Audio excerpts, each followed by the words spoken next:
What's up guys, welcome back to a brand new video. I'm going to be going over kind of what I think the state of Riftbound is from leasing perspective again. If you like these videos, please like and subscribe. It really helps support the channel. But yeah, to get into the video, if you saw my last video, I made a couple upgrades to my leasing deck, namely adding some seals. I bought 3 seals. I bought 1 seal of focus, 2 seals of strength. I already had a seal of focus, so I had 2 and 2. I played a couple matches, went to 2 different Nexus nights, kind of testing out the deck to see how it goes. Unfortunately, there was almost no showings for both of the Nexus nights that I went to. One of them actually did fire off, the other one didn't, because there literally was just me and another guy. Luckily, the people that did show up to both of the Nexus nights, everyone was still down to just kind of play friendly matches for a little bit. So I did get to playtest the deck with the upgrades. If you want to see the deck list, check out the last video. Post Nexus night friendly matches, I don't think I'm going to make any more adjustments to the deck because I still just kind of want to get through more playtesting. But I do think in where I'm at, the locals I've been to, the amount of people that are participating in their Nexus nights, I've just kind of dropped off drastically.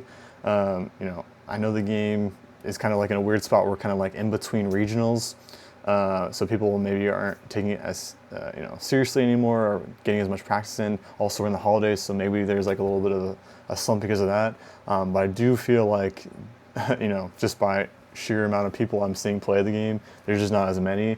And for me personally, I just bought new cards I was hoping to play test against other decks. I just really didn't get that experience this past week. So I'm going to keep the deck list as is in hopes that I'll find more people to play against.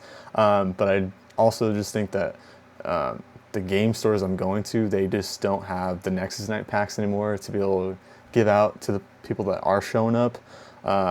One in particular where it's just like they just, because they don't have Nexus Night packs, no one's shown up. So if I want to go and play against the people, I have to go to the stores that I ended up getting enough Nexus night packs to hand them out, because that seems where people are willing to go. They just don't want to go to these Nexus nights for nothing, right? I guess all they can really offer is a store credit.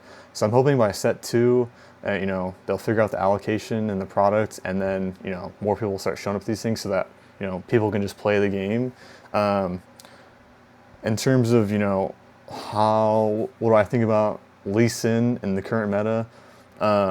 I do think it's an uphill battle. I do think that the key for us Lee Sin players is, especially the way that I have my deck, where it's more of, defending against the battlefield. It's kind of, we're playing an uphill battle because I think the meta right now is attacker focused. And so I think the best thing we can do is understand, the game state in the sense of, should I pull all my units off the battlefield and let them push in? Because most of the decks out there, they get a big bonus to when they're attacking into a battlefield. And right now, the strategy I have for my deck is defending a battlefield, right? So I'm playing, the wrong way, or not the wrong way, but at a big disadvantage if I'm playing into attackers, right? It's better if, right now I think like the game is better is if they have their units on the battlefield and then you push into their battlefield. Not that you own the battlefield first and then they pushing into you. I feel like you're at a severe disadvantage. A, because most of the cards are attackers and they get the assault buff. B, most cards, the best cards right now are you play them from their hand and they get readied, right? So that you have no idea what's coming and you can't really prepare beforehand.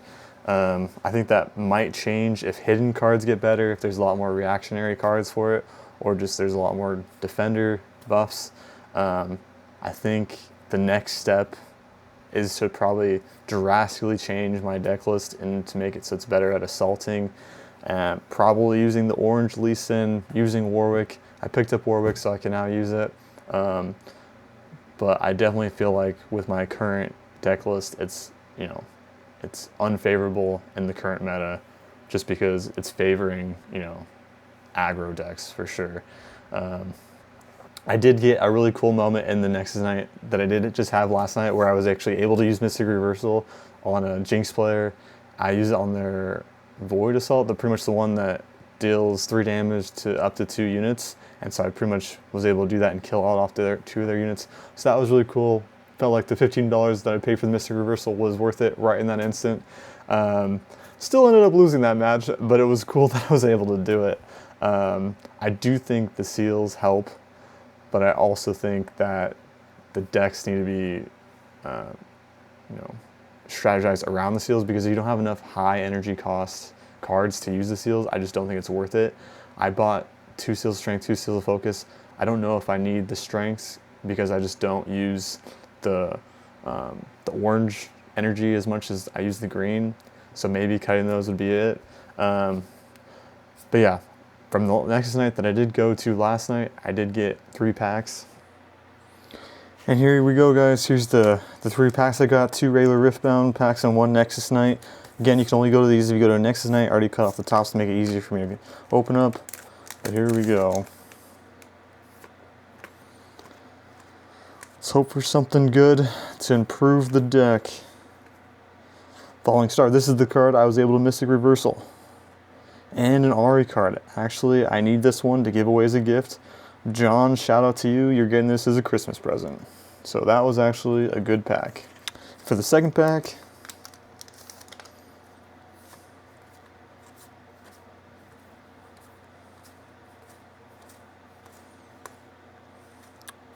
Heimerdinger. Maybe that'll go in my Victor deck if I ever decide to make a Victor, which would probably be the next deck I make, actually. Alright, see if we can make it back for the next night. Usually there's supposed to be some pretty good cards in here. Pocket Club, Pouty Poro, Stalwart Poro. Nothing crazy. Honestly, probably a bust, but it's alright. I actually needed this card because I wanted to. I have a friend that's really into Ari, so saves me a birthday, or not a birthday, a Christmas gift. Alright guys, thanks for watching again. Like, subscribe, and I'll see you guys in the next one. Peace.